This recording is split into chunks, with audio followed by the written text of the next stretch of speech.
Hey, it's me, it's Greg Schweitzer. I've got a question for you. How you doing out there? I mean, really, how are you doing out there? Do you feel like you're winning? Does it feel like a fight? I know it can. It does for me sometimes. And that's what I really want to talk to you about today is winning the fight. I mean, does it always have to feel like a fight? It's so fascinating how this works out. I want you to think about this. At first, we come up with this glorious vision. Oh my gosh, I'm gonna do this. I'm gonna run a business. I'm gonna get in better shape. I'm gonna get to pull this vacation together. And we get super excited about this glorious vision, and we can see it done. We can see the end result, and we're like so excited about what that could possibly be.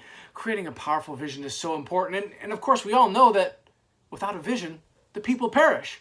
So it's good for us to have a vision. But then after we get the vision, we get so excited about that we start planning. We start planning for how are we going to get there? How are we going to make this happen? Because I got to have this. And we start putting together the pieces of what we're going to do step by step to get there. And then what happens from doing that, because we have such a grand vision, we're so excited about it, and we've got plans for how to get there, we start to get a little tunnel vision. We start to get a little tunnel vision, and we start to believe that, you know what, this plan that I put in place, how could it not get me there? It's going to be perfectly. And so we go to work trying to force that plan to work. Yes, sometimes we try to force it. Is it important for us to stay the course, to resist trouble and hardship and that kind of stuff? Yes. And yet sometimes getting so focused on the one plan does not leave us the behavioral flexibility to move when we need to move and change when we need to change. You see, once we have the plan and the vision, then reality shows up. Think about this. Think about the things that you work on. You come across challenges, right? And distractions, right? Ooh, shiny little things that are getting in your way. And setbacks.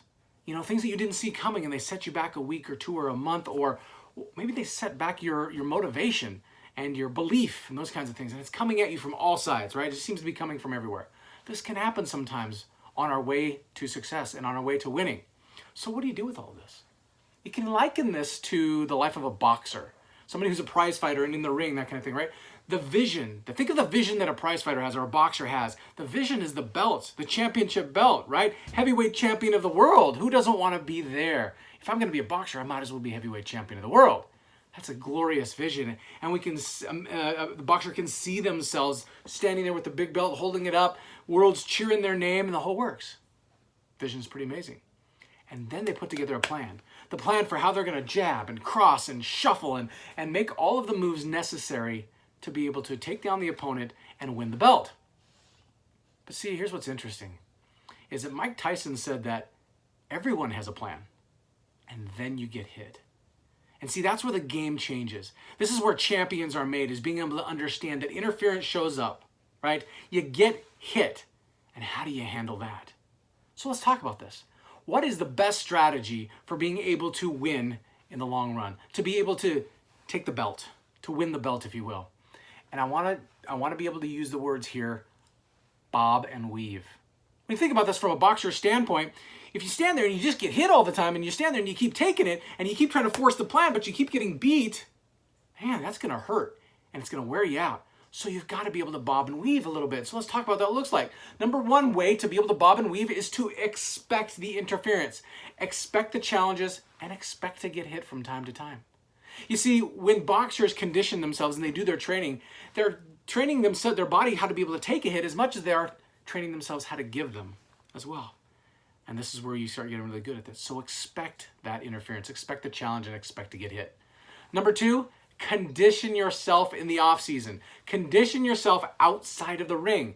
You see, if you're conditioning yourself to know how to bob and weave and move from side to side and get out of the way of hits, then you're going to get hit less often.